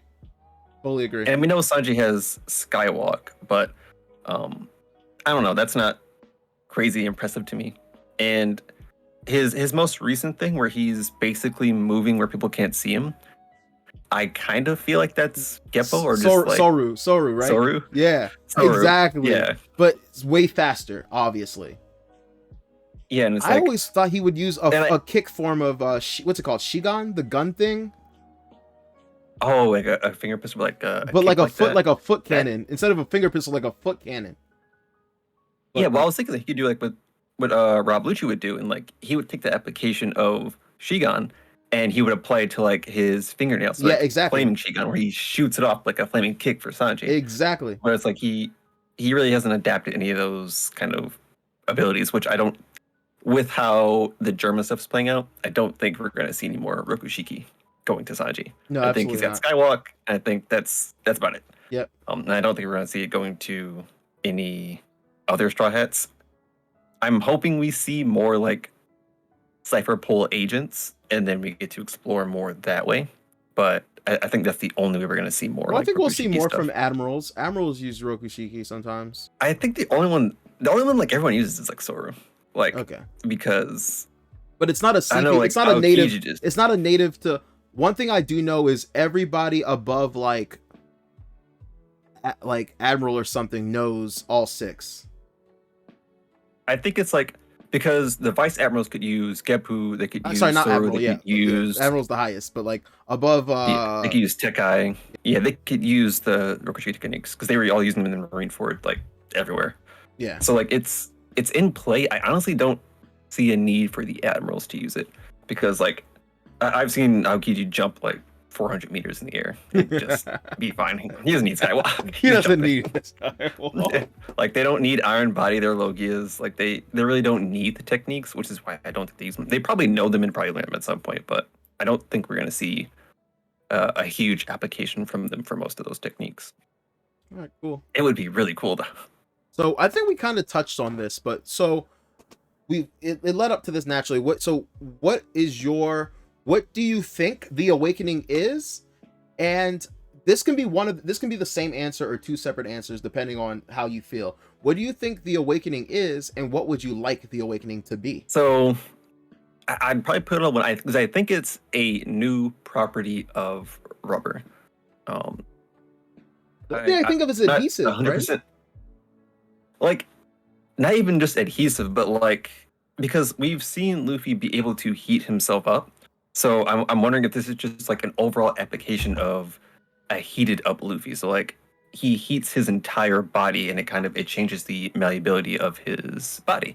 So instead of just being like entirely elastic, he becomes a bit more malleable. He can change forms, change shapes. And I think if there's an idea of like, Sun Wukong and like transformations, I think maybe a Gear 5th with like Sun Wukong type ideas. Like it's got that kind of transformation to it. He uses his awakening with the gears, and then that creates like a Sun Wukong transformation. So that's kind of how I see the awakening playing out here. Okay. And that's kind of how I'd want it to play out, I guess. All right, cool. Yeah, I had originally before this chapter, I had a whole big Sun Wukong awakening or Gear 5 spiel ability. I thought basically, how he looks like a wisdom god now. I thought it was basically going to be. I like when mangaka do this, where like initially power-ups make the main character more like imposing and bigger, but then like the final power-up is like condensed. You know what I mean? Kind of like Ichigo's Bankai and like other stuff like that. And so like, as you know how Bound Man and like Snake Man are kind of like huge. What I originally thought before this was all happening and I saw the melting goop and all that was, instead of Luffy was going to compress the ever living mess out of himself. Like he was going to add mass and then just kind of like what he's doing in Gear 4, but it's like super super compressed, and also he has more like heat control and once again I really wanted Samai to be like part of this so he could and so because of what you were talking about, the malleability, he could instantaneously with the temperature control, because we've seen somehow we still won't have an explanation how he can create fire, right? How he can create fire. Now I'm thinking, obviously it's more, sun god Nika stuff, but who knows? But like, able to heat himself up, make himself malleable, cool, rapidly change the temperature, harden, use like Samakikan to like add like spikes or bulbs or whatever to his parts, and then he is able to move insanely fast. Because like, when I say he is compressed, like, you think Gear 4 looks looks menacing? I'm talking about like when you see like a bodybuilder who has like no fat on them, and like you just see all the veins and all the muscles that are pure just muscle. like Jesus Christ, like something like it's gonna look like he's gonna be so compacted and condensed that like he touches a wall just slowly, it like a hole appears. Just so much force behind it. Yes, that's what I was originally thinking, but that doesn't seem to be the direction we're in. We're goopy now, so goopy. So I like that idea though. That sounds really dope. I like that. I did want to talk about the Tobi Roppo. Did you like those fights? I like some, didn't like others. Whatever Ulti does, I love it, because Ulti is one of my favorite characters and he's amazing. So I love all of her fights. Everything she did in Wano, I think, is 10 out of 10. Dude, Sorry, go ahead. I didn't care too much for Sasaki. I thought he was going to be cooler, but they took him out really early, and it kind of drained some of my interest for him. Which kind of sucks, because the fight was cool. Like, and I like Frankie as a character too. Yeah. So like the fight was cool, but I had lost interest by the time he got to it. Okay. I enjoyed the Who's Who Jinbei fight, but I think it leaned too much on kind of lore building, Yes, and it did. didn't really turn out to be a fight, so it kind of lost some steam. It was just But literally I really Jinbei liked getting what Husu was annoyed. doing. It was Jinbei getting annoyed and then one Yeah, shotting. and then he just because Husu was dominating before, and he was like, well, now he's just mad, and now Jinbei wins. I'm like, well, was he dominating though? He Was he? Was he, or was Jinbei just kind of chilling? I feel like he was getting solid hits in where Jinbei wasn't getting anything in. Like he was scratching up Jinbei a little bit. Okay, I had the impression that like just Jinbei wasn't like it seemed like it was more of like anything they'd be trading blows, but like there was no clear who's stronger. Okay. And at the end it was just like, okay, Jinbei is clearly stronger. Yeah, exactly. Like right, clear, like over. It just seemed like when Jinbei was ready for the fight to be done, the fight was done. That's what it seemed like to me. All right, no, that's. I was like, no, because I was the most excited for Who's Who. Because I was excited for Who's Who too. I like the mystery behind it. I was like, do you remember when people thought he was Jin? Do you remember when people thought he was Jin? Yes. They saw his shoes and they were like, oh, it's Jin. I was like, why? Why is that? It does make me curious when he's gonna come back. I kind of want to do a YouTube series called like Where Are They Now, and like find and like track down a bunch of my favorite characters like Kohaku and Johnny. Where are they now? Oh yeah. Last time I saw they were like buff on a boat, but exactly. So I kind of want to do that with a bunch of characters. But okay, cool. But yeah, all my spiel about the Tobi fights, like the Black Maria one was cool too. It's just it seems weird to me. They're supposed to be these big wigs, and I haven't had a great like. This is me personally. I haven't had a great Straw Hat showcase since Endless Lobby. Each Straw Hat gets to like flex, and we get to see like what they're all capable of. And like it's kind of just been Sanji, Luffy, and Zoro, and maybe every so often like maybe like Frankie or someone else. But like we haven't had like a Straw Hats all go out thing. And I was hoping this was gonna be like that Endless Lobby where they all got fights. Like I'm still kind of annoyed to this day that like that Usopp and Nami didn't really get their like ulti and page 1 fight that we kind of all thought was gonna happen. And then like also I kept thinking like we're gonna get Awakenings and like Zone Awakenings, and because we saw like the what's it called, Impel Down.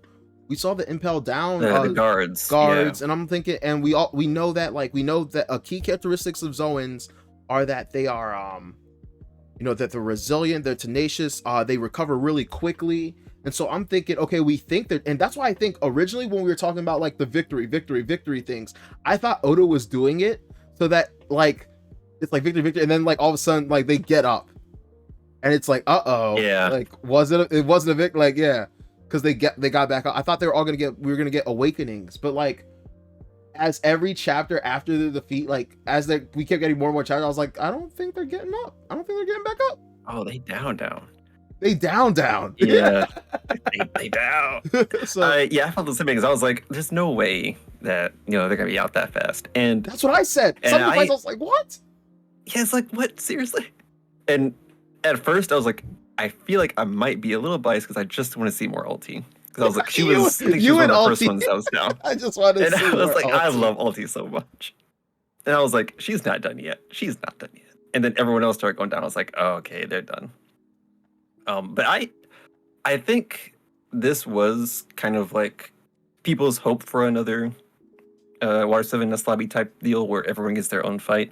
And I think some people did shine in their own way. Like, I think the Black Mirror fight, I think Robin was pretty well done. Robin's probably my favorite, like, of the Tobi Roppo fights. I think so too. I think that entire fight was, I think that was well done. That was incredible. That was incredible, bro. I'm just not remembering that Brook was there, but I don't think Brook didn't really do anything. I completely forgot that Brook was there. Brook is the fodder killer. Like, I mean, to be fair, Brook did everything in Whole Cake, so I'll give him. He did everything here too. Like he's been like us. He's been Brook every arc he's been involved in has somehow been like the secret carry.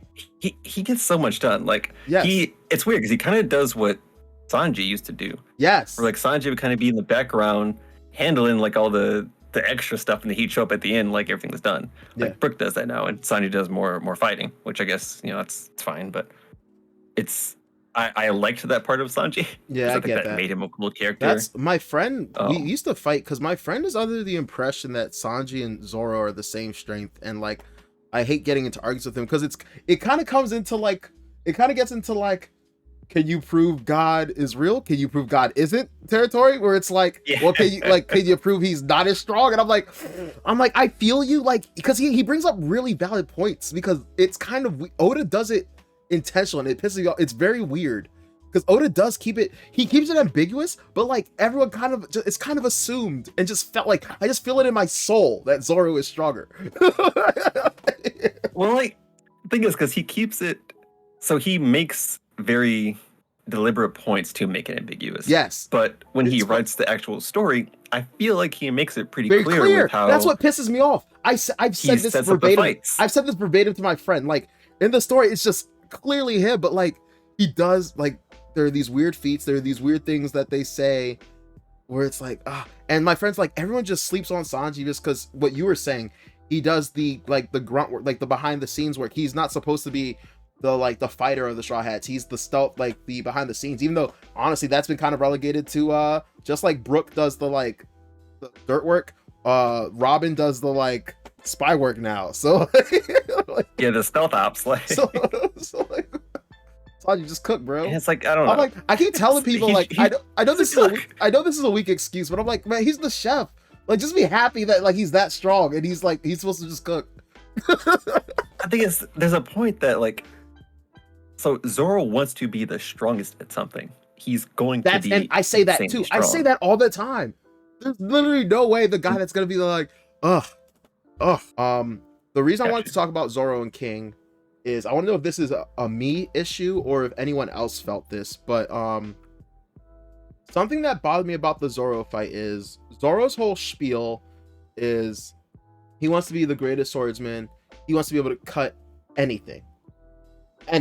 I do like the fact that it was kind of like an intelligence feat for him, timing, like finding out about the fire like on King's back and all that, blah blah blah blah blah, yada yada yada yada, and like timing it to know that like I slash when it's like off because the durability's down. But that bothered me because it's like, fuck his durability. Be stronger than his durability. That's fair. Like That's fair. It bothered me because his whole spiel is like, I should be able to cut anything, and I would think that he would more so strive to cut him with the fire going than like finesse it like that. That's fair. The way I see that is because he just got finished with Roof Piece. So he just got finished, tangling with Big Mom and Kaido. And he's on like his last legs.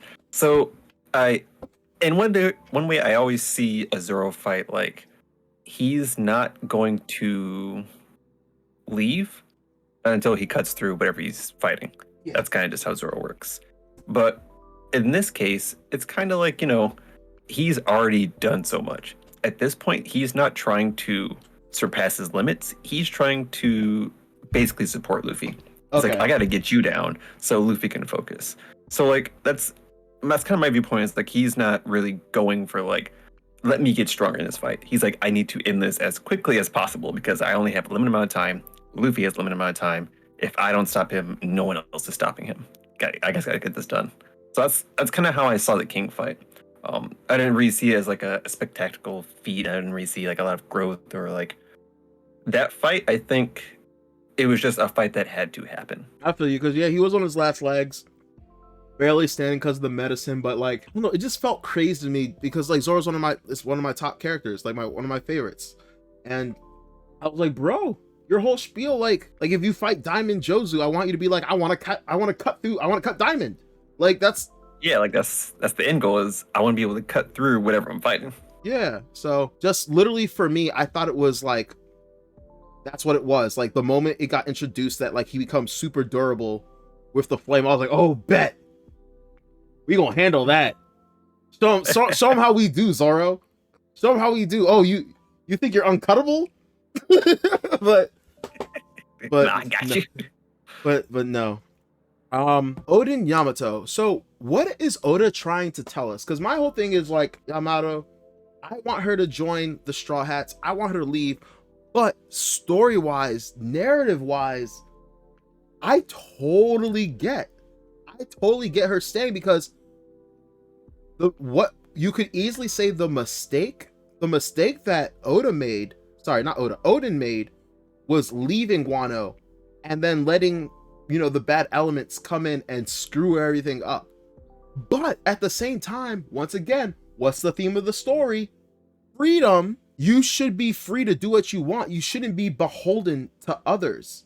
At the end of the day, it's your life and you should live it. And what he wanted to do was, if sometimes, there's a lot of philosophies in life and theories, and sometimes, people agree with like being hedonistic and not so utilitarian, where it's like you got to look out for yourself. You got to do what makes you happy, because that's what's the truest. That's what the most honest is. So can you actually fault Odin for following his dreams, for following Roger? That's where I'm trying to figure out what Oda's going to do with Yamato's choice. Is she going to stay, support Momonosuke, support Wano, rebuild Wano? Like, her ability, like you said earlier, is important to protecting Wano. Or is she going to live her life and go on this journey? But at the same time, if she goes on the journey, she's still kind of following in Odin's footsteps. Like, it's weird. It's kind of weird. Like, what's the right choice here narratively? Or what would you like? I would say that she's definitely, like, I would like for her to leave, and I think that's the choice of action here, because the entire thing with Odin is like, if Odin doesn't leave Wano when he does, basically the rest of the story doesn't happen. Yeah. Because no one's able to decipher poneglyphs, like no one's able to write messages. Odin is needed to kind of finish up Roger's journey. Like that, he just needed that key element. And I think Yamato, in a way, is a key element to finishing Luffy's journey. Like, I would imagine that Momo has the rest of the scabbards, he's got retainers. I don't know if we'll end up seeing Zunisha's, being forced to walk for eternity. That might get ended there. Now, Zunisha talked about Wano, so maybe we'll have Wano and Zunisha paired up. Like, I think Momo will have enough backing him up to where we don't need Yamato there. Plus the fact that Yamato has been dying to leave Wano for 20 years. And it's like, there's no way that Yamato's like, all right, I'll stay. Now that I've met the people that she has, are no lie, she's been like in jail. She's been in jail in Wano. Like, I feel you on that like, part. I she out of here. On that part. I feel like if she stays, that completely defeats not only her purpose as a character, but her purpose for wanting to be Odin. Yeah. Because it's like, none of that speaks to how Odin would act, and like, it doesn't speak to freedom. It doesn't speak to like any of the ideals. Like, it doesn't speak to any of that. It's just like, it almost sounds more like Momo, where he's like, we need to be safe, we need to be cautious. And it's like, that's not how Odin was. So that's not how Yamato should be. A lot of people are saying they're a package deal now, so wherever Momo goes, she will. I don't know. Oh no! Please no. I don't know about that. Yeah, everyone kind of, I don't know. I also feel like Kinemon's his protector, but whatever. Anyway, so here is something that is actually bothering me, and I feel like I'm the only person who's bothered by this. And that bothers me more. But Otama and the dongos and controlling the gifters, man, I just feel like everyone's cool with it because we're the good guys, but that's some fucked up shit, man. And like it is. And we are completely, like, in a story about freedom, we are robbing people of their freedom, and no one in the story has voiced a complaint or a concern about the morals and ethics of this, or like the violation of freedom. And it just seems like it's not even a plot point that's going to be addressed. Like, it's a thing that happened, and that's whatever. Like, yay, we got more the more of the war is on our side. And I'm like, are we really not going to talk about the theme conflict? I understand where you're coming from. The way I look at it, so one, a lot of the things that I see, like our side do, the pirate side, I always look at it through a pirate lens. Basically, the things we do are not going to be great. I should not expect pirates to do morally upstanding things. The fact that they do it's a different approach, but I should not always expect like the side of pirates to be morally upstanding. Like and when so Luffy let out I kinda everyone get and that. Impel down, for example. Yeah, it's like that's terrible for the world. But Luffy doesn't care about the world. He doesn't care about what's going to happen in some like that's one of the things I love about Luffy is that he's not an all-loving shonen protagonist. If he doesn't care about your kingdom, he doesn't care about your kingdom. Yep. He will not care if like Blackbeard goes in and destroys it. It's like, well, okay, what's that got to do with me? Exactly. So like the fact that Tom was doing this, I remember seeing the idea of like one, it goes against like the concept of freedom, but also it just seems wrong, like morally Yes, wrong. it seems morally wrong. She probably sent a lot of people to their deaths. Probably, and it's like the other side of it is like the people that are being controlled. They're morally bad, They're so I think that's already why being controlled. Because like when you're underneath Kaido, like if you're not the Tobi Roppo, if you're not the All Stars, the headliners and stuff. Yeah, like even like those types of people, you're all being controlled by Kaido. Like, so would you rather be controlled by Kaido or under by where you die? Yeah, and like they've already eaten like the devil fruits, so they've already pretty much gambled with their lives because like eating a smile fruit basically means a terrible gamble. You either get a crappy power, you can't feel emotion anymore, or like just nothing happens. And it's like you made that gamble. Yeah. Because one, you fear Kaido and like, you're under his control. So like Tama's basically just taking the control from Kaido and taking it for herself. And so either way, you're being controlled. I guess I don't have a. I like that. That's a fair point. That's a fair point I didn't think of. You're being controlled anyway. And it's like it's still a weird way to look at it because like you're being controlled, which is it's not great. But I'm like I guess I don't have sympathy for you if you've already given up that freedom. Like you've already said like I don't care. Yeah, who controls me? I want to be under someone who's strong. So it's like okay, well, you got to deal with it now. Yeah, fair you enough. made your choice. No, I feel that. That's real. That's deep. I feel that. Yeah. Like if it was like all the Zoans and stuff, like if it was just people, then I'd be like, nah, that's not cool. Like we got to do something about that. There like, was if I was gonna say just like it being specifically for like the gifters, I think there's a deeper point in that. It's kind of like thing is, I just want to know the point. Like I just want it to be addressed. Like I just want to. That's all I want. I just want it to be addressed. You would expect someone like Usopp or yeah, that's what I'm saying. I want someone to address it. That seems. Because I thought Oda was gonna do a whole thing with like how I thought he was setting up for this huge climax with like, for example, do you remember like every single Tobi Roppo fight, every single All-Star fight, like they did something in some way that like killed a bunch of their own allies or like hurt or injured a bunch of their own allies. And I thought that like Oda was building up to a thing where like they were just done. They were like, we are treated like shit. We are joining the because we're gonna die anyway. So like at least let's die like fighting like with some like some semblance of self-respect. Let's go out swinging. Yeah. But no. Oh, speaking of joining the Straw Hats, you think Otama has a chance? Ace promised her, dude. No, she can stay with Momo. Ace promised. She's part of the legend. She's part of the Wano legend, so she can stay in Wano. Ace promised he would take Otama to sea, man. Luffy's got to fulfill it. He got clapped. Luffy's got to fulfill clap. So yeah, I don't know what to tell you. I don't know what to tell you. Luffy's got to fulfill You're the right, promise. Luffy's he's inheriting Ace's will too, man. He's got to take Otama. Because it's like, what does she even do on the ship? The idea of having I agree. A kid on the ship has always been weird because like I didn't like Momo. Everyone wanted Momo to go. I was like, no. I was like, no. I would prefer Otama over Momo, honestly, though. But like me personally. But I like Otama. She's cool peoples. I like them as characters. I don't like them as crewmates. Want them to continue with us. I want them to stay here. What about Carrot for one? I have no clue what's happening with her. I liked her too. I don't know. The community seems to not like her. I like her. I don't dislike Carrot. I don't want her on the crew. I don't think she serves a functional purpose. A lot of people were saying that she could be like the not the helmsman, that's Jinbei. She would be basically the lookout. Yeah, I like that for her. Like, and her Sulong is fire, and she's still kind of a novice. She has. But what is she looking out for?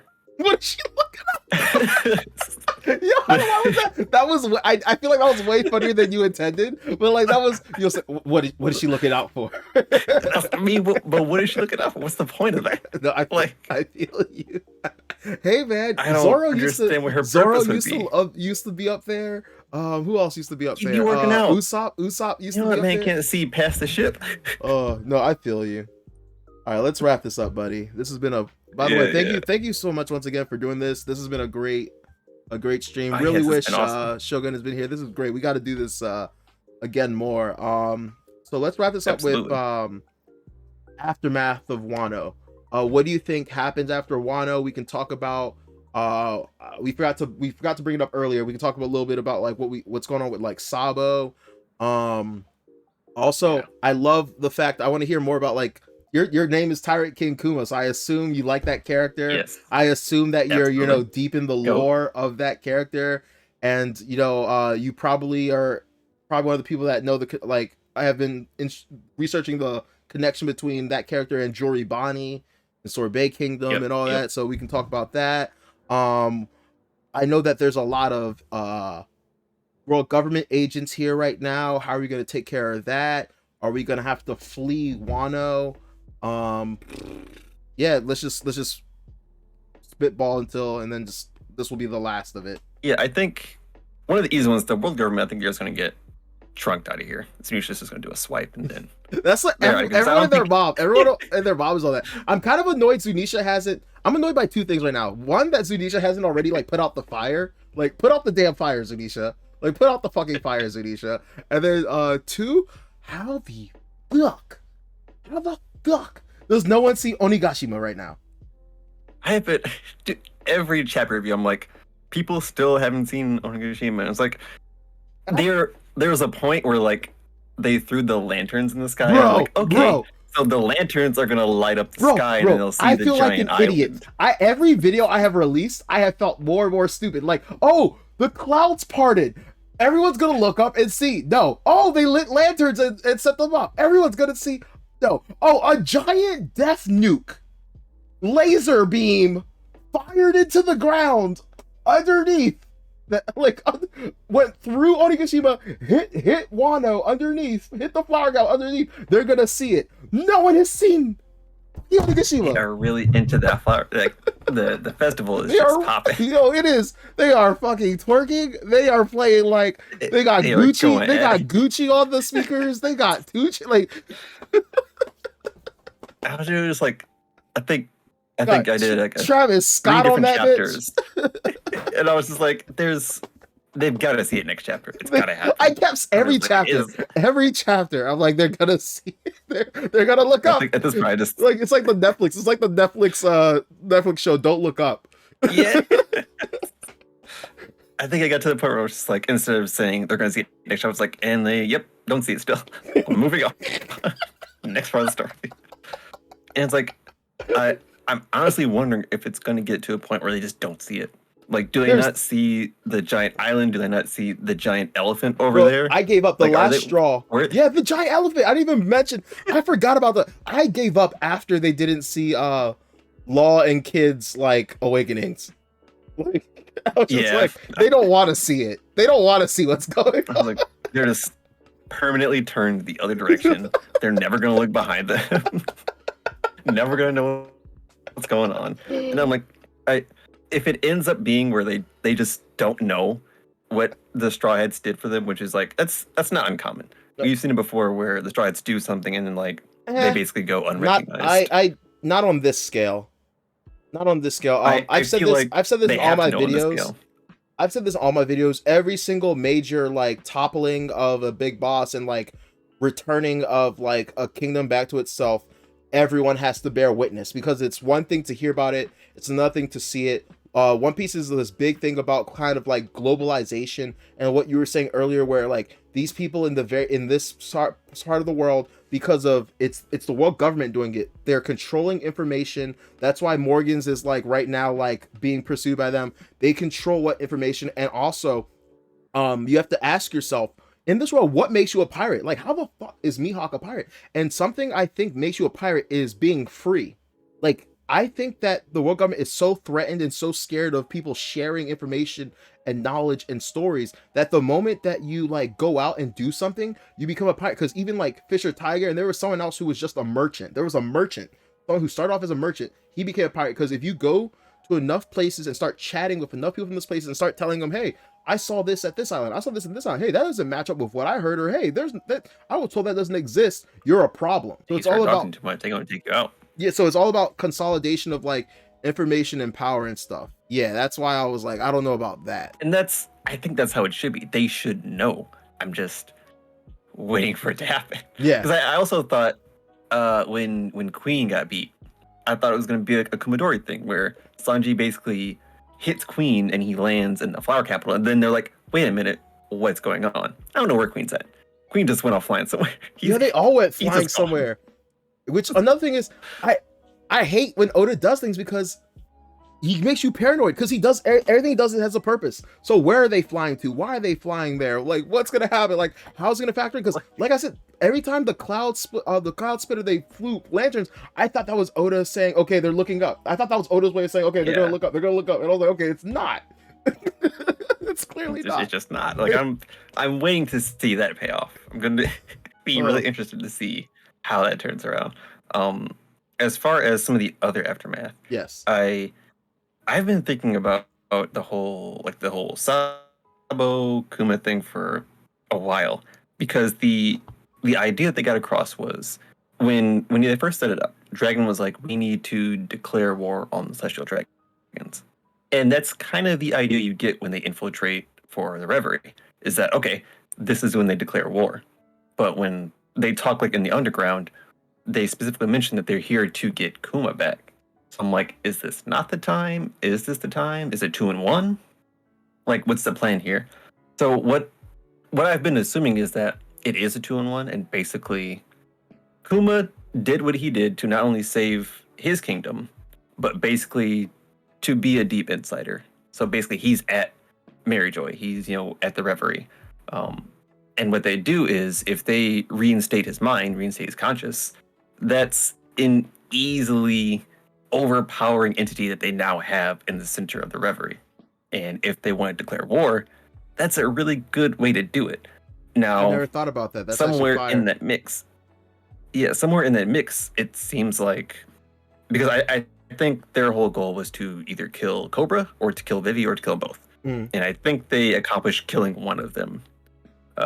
Some which way form, they ended up capturing Sabo. And I'm assuming that they're framing Sabo for killing one of the royalty. And they're like, I've been hearing the that revolutionaries came to Maryjoy to declare war by killing a royal. And that's basically how they're framing that. And what I'm assuming is that at some point there's going to be another siege, and they're going to have Kuma and basically any of his knowledge.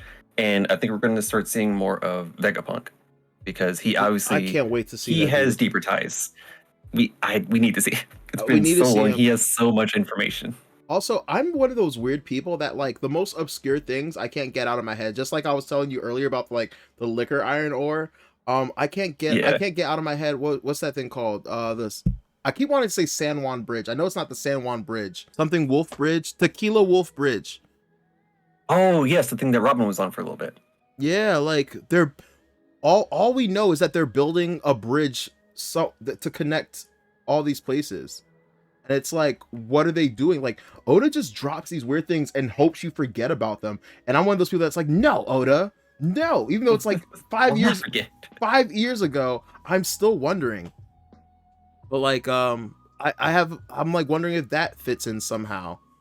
But I think you're right. That'd be really cool if, maybe, Vegapunk has like a hard drive somewhere with like a backup personality, like his original personality, or or there's a code blocking his like emotions and stuff. So there's a thing, because when Frankie first fights with some of the Pacifista, he mentions that one, they look exactly like Kuma, and that they're basically human.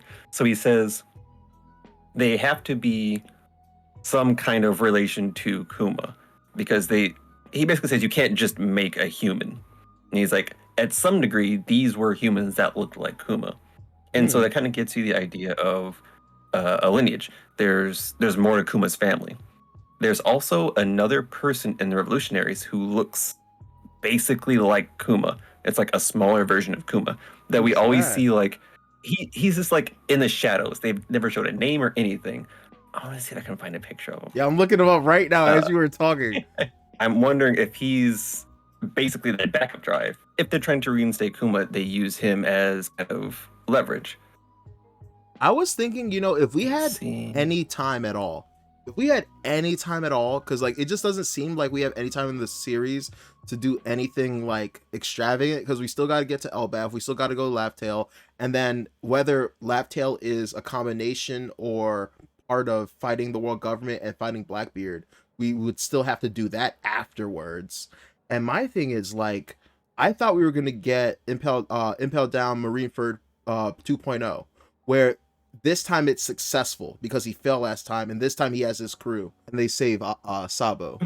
But I just feel like we don't have the time for it. The only thing I have to wonder is the SSG. Yeah, I don't think you have the time for that. There's so much that we have to like. Also, it would be redundant. It would be redundant. I don't think Oda. Yeah, I don't think Oda would want to like. I think to some degree, because I think what people are worried about here is that we're getting to a point where we're gonna do in this lobby again. Basically, someone's going to take Robin, and then we're going to have to get Robin back from the world government or whoever takes her. So people are like, okay, it seems like we might be getting to a redundancy. Yeah. Oh yeah, because about everyone, but like that doesn't make sense just because Robin is super important. Like they're gonna keep trying to get Robin. Like they should never have stopped actively trying to get Robin. It's crazy to think about that they stopped trying to get Robin to go to Luffy. That's just how much bigger of a thing it is. But it's still crazy. They like based upon everything we know and we keep continually learning. It's like you guys need to have squashed Luffy from the jump and should have put in significantly more effort to squash Luffy. And yes, he has gotten lucky. Like for example, if Aokiji wasn't the one that met him that one time, he would have been done right then and there. He didn't run into anyone like Kizaru. He didn't run into like a Kainu at a time because they would have deaded him. Like, thank God it was an Aokiji. Yeah, but yeah, like the world government and Marines are looking kind of stupid to me right now, bro. Because like you knew he had this fruit, and like you keep finding out, hey, he did this today. Hey, he did this today. Hey, he escaped Ennis Lobby. And took this girl that can read the Poneglyphs. Hey, he broke in and out of Impel Down. Hey, like it's fighting. To be fair, they've been trying to kill him this whole time.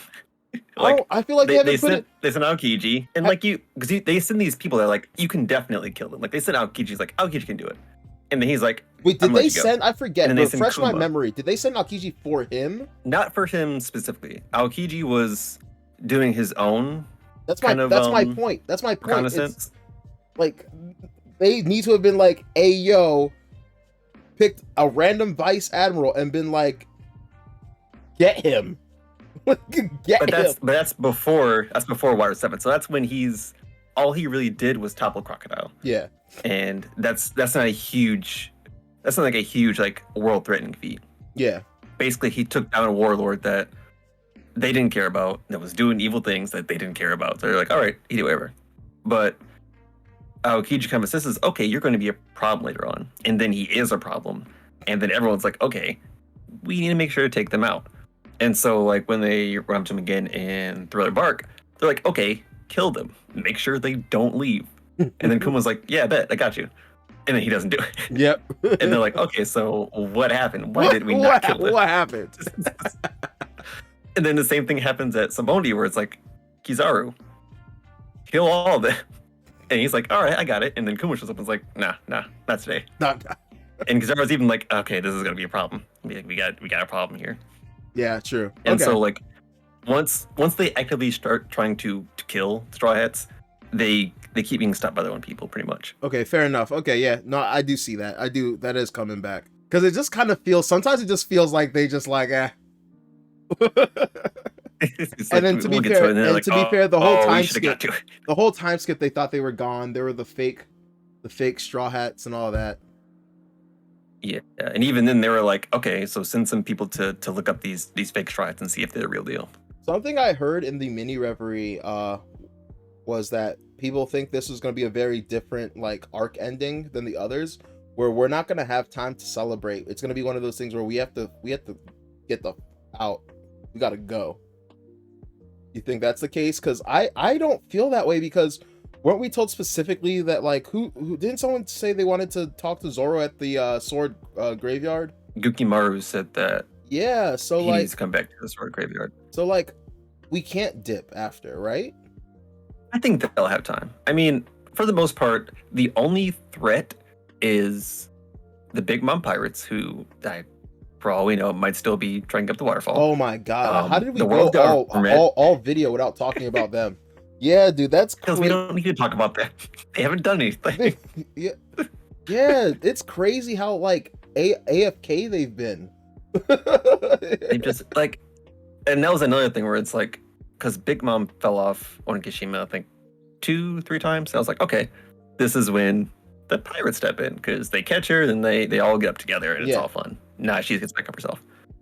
And so I'm like, okay, well, I guess they'll just be out of the story until the end. Yeah, I guess and that's another component for getting like rid of the world government, is that maybe the Big Mom pirates do it. I was thinking that as well, besides Zunisha and all that. There's a lot that could happen with Zunisha. Either Zunisha could, I was thinking like maybe the hole that got blown in Onigashima, she can fit her trunk, he or she can fit her trunk through, or she can grab Onigashima so it doesn't fall. I'm surprised that hasn't happened yet.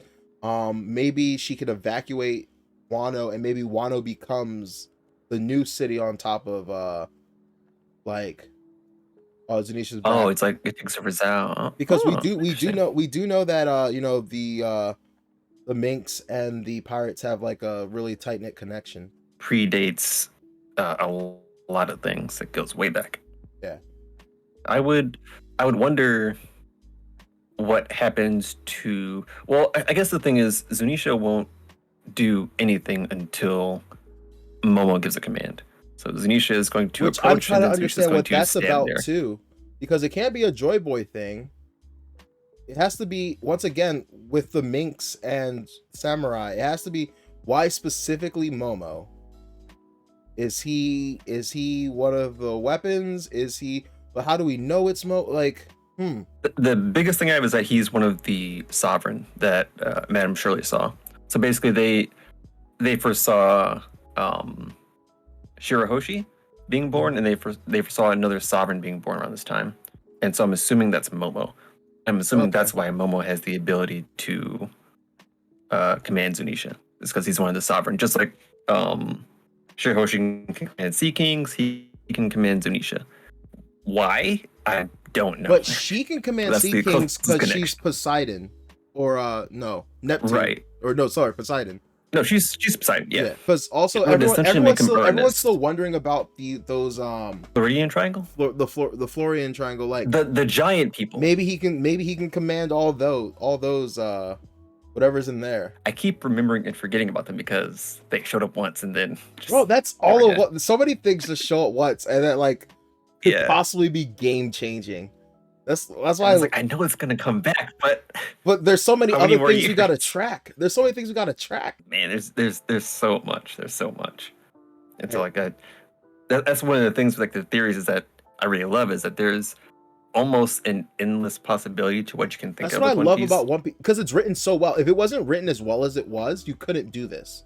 You literally could exactly. What I always describe One Piece as feel like an organic piece of work that even when chapters aren't being released, like someone like Tekking, for example, has proven that. Like you could write a dissertation on One Piece because it is a living, breathing piece of work where like even when there's no chapters coming out or like a chapter's coming out but it's not about something, you can imagine the gears turning and like what's happening in the background. Like while stuff is happening in Wano, I can imagine, I feel like, the whatever pirates are here, whatever is here, I don't know where these people are right now. The cover story helps a lot with doing that, but like you can kind of place where people are based upon their motivations and the story and the world building. The world is the world is alive outside of like the main characters. Exactly. When you follow a lot of other stories, it's like if it's not happening where the main character is, then it's just not It's not happening. Exactly. Yeah. I can't tell you what's happening in the Cloud Village right now, or like what they're probably doing, or like what's happening, like the politics of like none of that, because it hasn't delved into that. But like, it just doesn't feel it. Yeah. So anyway, I say we wind it up. I'm getting tired. There's just one thing, is that I really want a strong Kaido backstory.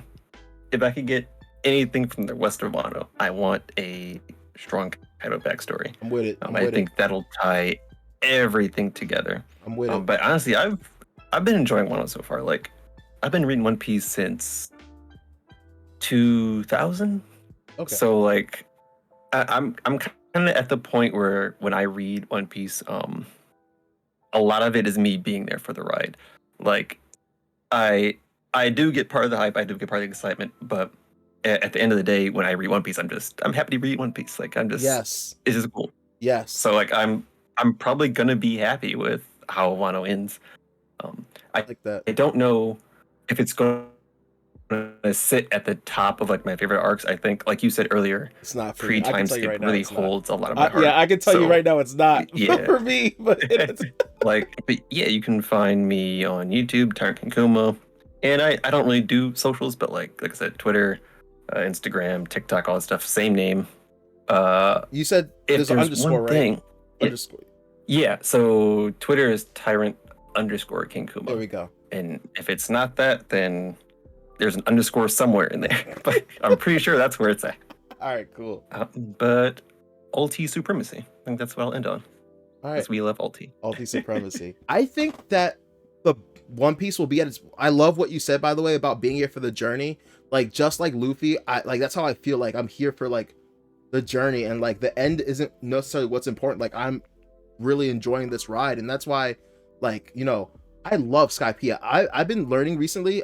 You know, Reddit's not the end-all be-all, but it's been annoying because I've been finding out people are skipping Skypiea or like hating on Skypiea. But like, that's what shows you like what the story's about, and that it's about the adventure. And like, Oda wanted to get that out the way because, you know, the politics and stuff is coming in now. But my closing statement is, I think One Piece, the best of One Piece isn't going to be when it's over. That's not when One Piece will be its best. I think One Piece is an odyssey that's meant to be enjoyed on the second read through. And when I say the second read through, I'm talking about like after its completion, because when you go back and you get to like, with the knowledge you have, start connecting with just the entire experience. Yeah, connecting with everything you now know. You start to feel like Riley now. Like right now we're like Luffy, but when we reread it, we're gonna be like reading it like from a Riley perspective of like, oh my god, and I look forward to that so much. Same. And the other thing you mentioned, my favorite series. So I always put One Piece on the top there because there's just so much that One Piece does for me as a series that I can't put anything above it. If One Piece was taken out of the equation, Three Gatsu no Lion is one of the greatest pieces of fiction that has ever existed. I love it so much. Three Gatsu no Lion, which it translates to March comes in like a lion. Oh, I've heard of... Oh, no, okay, got you. I've heard about that. I absolutely I've been meaning to that anime. All right, cool. And I forgot to give mine. Actually, no, I didn't. I said it earlier in the stream, but I'll say it again. Gurren Lagann. Guys, trust me. Yes. Watch it the first time and just enjoy it for what it is. But then, like, go back with, like, the open mind and start thinking about, like, just how it tackles like depression, anxiety, the human condition, the will to live, the will to like it has inherited will also. Humanity just building upon each other to like make a brighter future. And that's the point, because a lot of times in life we're like, what's the point? Why bother? And it's because even if it's not for you and you alone, putting upon like the building blocks for a better tomorrow for humanity as a whole and stuff like that. So I don't know, man. That jaunt tripped me out. It's so good. I love it. Favorite. Yes, I love Gurren Lagann. I named my soul. I'm a sole proprietorship now, but if I blow up and do the LLC thing, right now my business, quote unquote, is Kamina Studios, after like one of the characters in the series, I named it after him. So like that's my guy. So anyway, Nice, thank you guys nice. for tuning in, and thank you for being here, Tyrant King. Absolutely, absolutely. All right, signing out.